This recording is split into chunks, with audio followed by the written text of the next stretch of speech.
유니클로, 렉서스 부활로 불매운동은 종식됐다고 자유하는 일본 미디어.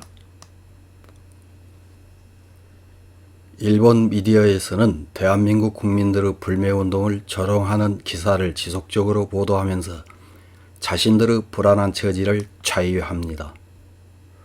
10월 14일 포스트7이라는 매체에서는 한국에서 유니클로, 렉서스 인기 부활, 일본 불매운동은 종식인가? 라는 제목의 기사로 불매운동을 조롱하고 있습니다. 어떤 내용인지 간단하게 요약해서 확인해 보겠습니다. 지난해 7월 일본이 한국에 대해 불화수소 등 3개 품목의 수출 우대 조치를 폐지한 것을 계기로 시작된 일본 제품 불매운동, 해를 넘어서 장기화하고 있지만 이제 와서 변화의 조짐을 보이기 시작하고 있다. 회사 임원이 한국에서의 불매운동은 오래가지 않을 것이라는 취지의 발언을 한 것이 화근이 되어 오히려 불매운동의 직격탄을 맞은 것이 유니클로이다. 2019년 9월에서 11월의 기존점 매출은 대폭 감소해 영업적자에 빠졌다. 금년 들어서는 신종 코로나 유행이 거세져 데미지가 확대. 유니클로는 한국에서 작년 말 186개점을 전개하고 있었지만 올해 9월 30일 시점에 164개점까지 줄었다. 자매점인 지유는 8월까지 완전 폐점했다. 한국에서의 유니클로의 금년 상반기의 공경에 대해 불매운동에 의한 영향과 코로나 재난에 의한 영향 중 어느 쪽이 큰지를 판단하는 것은 어렵다. 하지만 실은 코로나 재난 이전에 인기 회복의 전조가 있었다. 한국의 조사회사 IGA웍스에 따르면 유니클로 웹의 월간 이용자 수는 2019년 1월 시점에 약 71만 명이었지만 7월 불매운동이 시작되자 감소해 9월에는 약 30만 명 미만으로 줄었다. 그러나 한국 진출 15주년 기념 세일을 실시해 상승세로 돌아서 11월에는 상반기와 비슷한 수준인 약 68만 명까지 회복했다고 한다. 그 후 다시 40만 명 안팎까지 감소했다고 하지만 의류업계는 하나같이 코로나의 직격탄을 맞고 있어서 이곳은 판단이 어렵다. 적어도 인터넷 쇼핑몰이라면 다른 사람에게 보이지 않고 상품을 구입할 수 있으므로 불매운동이 격화하는 가운데에서도 사고 싶은 사람은 인터넷을 이용하고 있다고 생각할 수 있다. 실제 매장에도 변화가 있어 유니클로는 폐점을 진행하는 한편 지난달 하순에 부산 시내에 신점을 오픈한 데 이어 서울 근교인 안성시에 지난 7일 개업한 대형 쇼핑몰의 입점, 금년 4월부터 총 4개 점포를 신규 출점하고 있다. 여기에도 회복 초짐이 엿보인다. 유니클로뿐만 아니다. 한국수입자동차협회가 10월 7일 발표한 수입차 판매 통계에 따르면 한국에서 9월에 신규 등록된 일본 차는 1458대로 전년 동월 대비 32.2% 증가를 기록했다고 한다. 불매운동이 시작된 이래 일본 차는 계속 침체해 왔지만 금년 8월에 처음으로 증가세로 돌아서 2개월 연속 판매가 확대됐다. 특히 렉서스는 전년 동월 대비 49.5%의 증가이다. 일본 제품의 불매운동이 간신히 수습되고 있는 것은 아닌가. 저널리스트인 최석영은 이렇게 답한다. 한국 국내에서는 반일 불매운동이 바보 취급되는 경향이 나타나고 있다.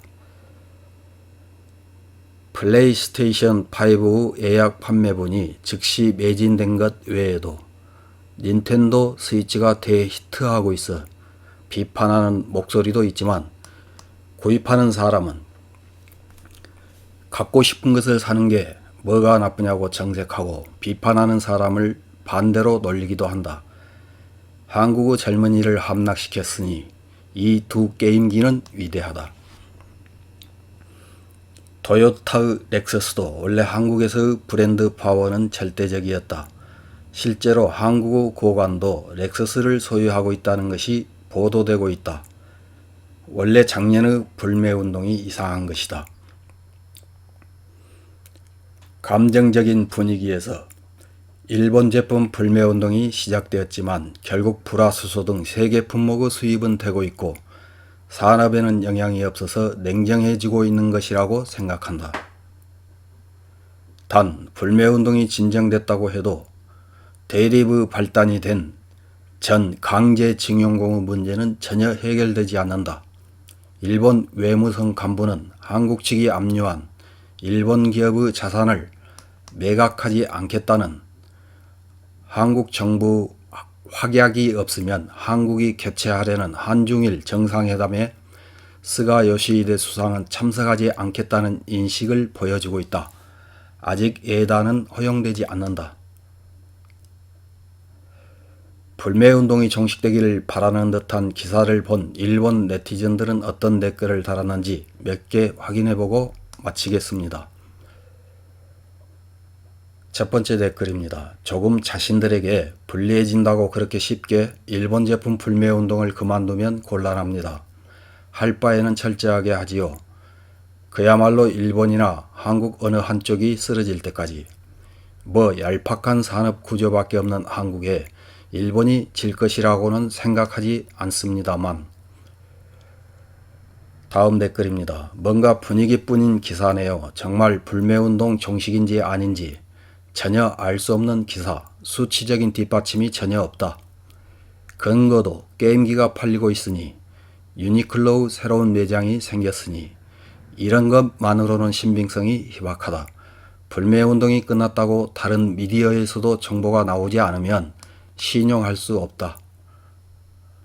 다음 댓글입니다. 최근 이웃나라의 정치가가 관공서가 이른바 전범기업에서 다수 제품을 구입한다고 떠들고 있었지. 결국은 일본 제품에 의존하지 않으면 공공기관의 운영조차 마음대로 되지 않는다고 말하는 것을 드러내고 있는데. 다음 댓글입니다. 한국인 여러분, 당신들은 거칠애인 것은 알고 있지만 자존심까지 버려도 되는 것입니까? 불매의 성과를 거국적으로 기뻐하고 있었는데 한번 결정한 것을 쉽게 뒤집는 것은 국민성인가요? 생각해보면 한일 조약이나 약속도 번복하네요. 다음 댓글입니다. 가깝다고는 하지만 그렇게 큰 나라는 아니고 일본 기업은 한국 진출에 주의를 기울여 주었으면 좋겠다. 예를 들어 유니클로우 사원은 아니지만 유니클로라고 써있는 상자를 부수거나 하는 것을 뉴스에서 볼 때마다 기분 나쁘다. 다음 댓글입니다. 처음에 감정적으로 반응하는 사람이 큰 소리를 지르고 마치 그것이 주류인 것처럼 보도되지만 시간이 지날수록 냉정한 사람들이 주류가 되면서 감정적으로 비판하던 사람들이 야유를 받는다. 일본도 있다고 생각합니다.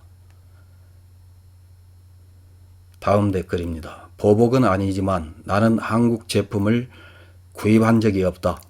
메이드 인 차이나라고 해도 메이커가 일본이라면 구입한다.